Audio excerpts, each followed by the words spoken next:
Kārlis Brūvers no Rugāju pagasta ir amatnieks, kurš teju visu savu mūžu ir strādājis ar koku.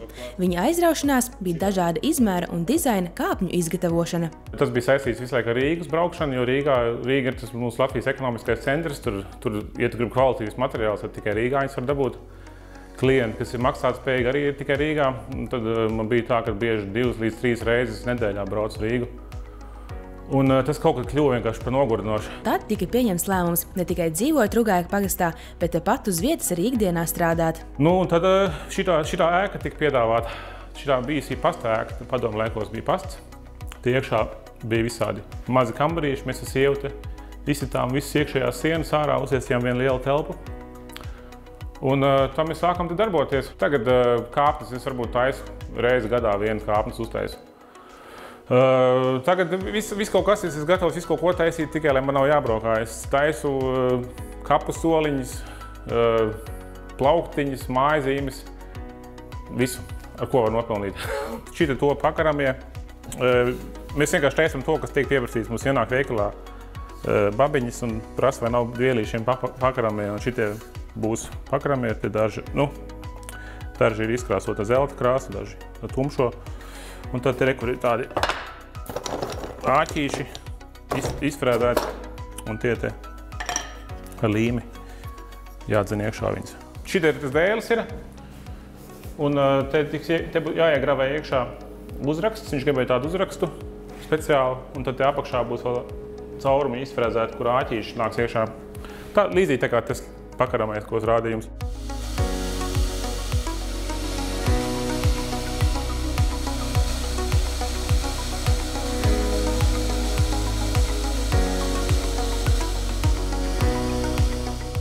Un, lai gan iegravēšanas darbus paveic iekārta, katrs darbiņš pēc tam tiek apstrādāts ar roku. Tā teikt, meistara pieskāriens tos iedzīvina. Viņam kontūras izfrēzēts ar to frēzi, bet to formu mēs pieslīpējam ar roku. Tā, lai būtu bišķi kaut kas, lai būtu kaut kāda vēsela tam.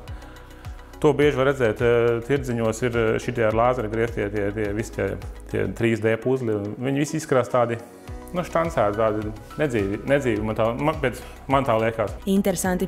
Vecajai pasta ēkai, kurā Kārlis tagad saimnieko, ir priekštelpa, un tā iekārtota par bodīti, kur tad radītos darbus var arī apskatīt un iegādāties. Mēs visu laiku kaut ko jaunu attīstam.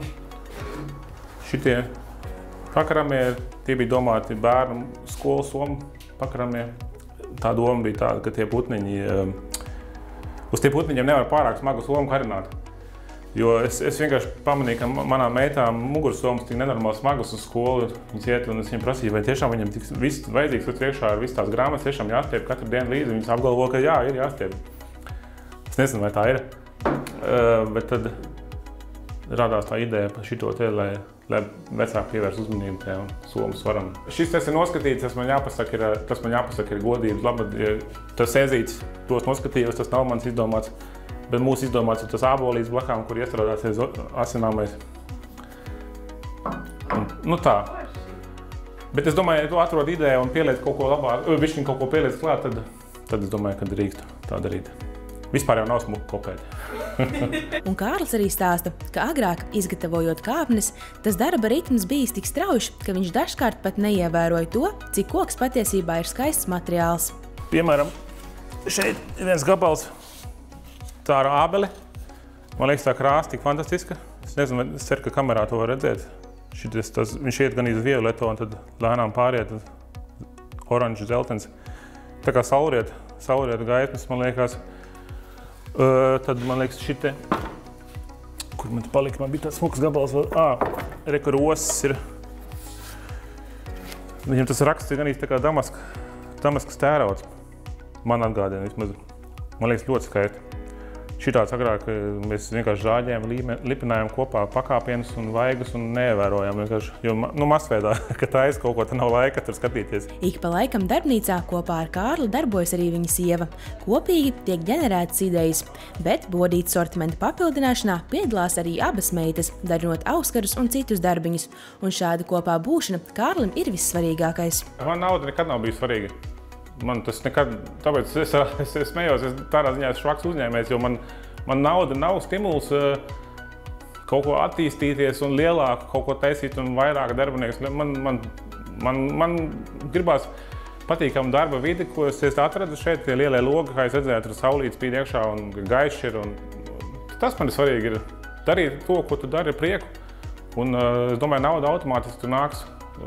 Bet tā man pietiek, lai samaksātu rēķinus un pabarot savu ģimeni, ar to man pietiek, man vairāk nevajag.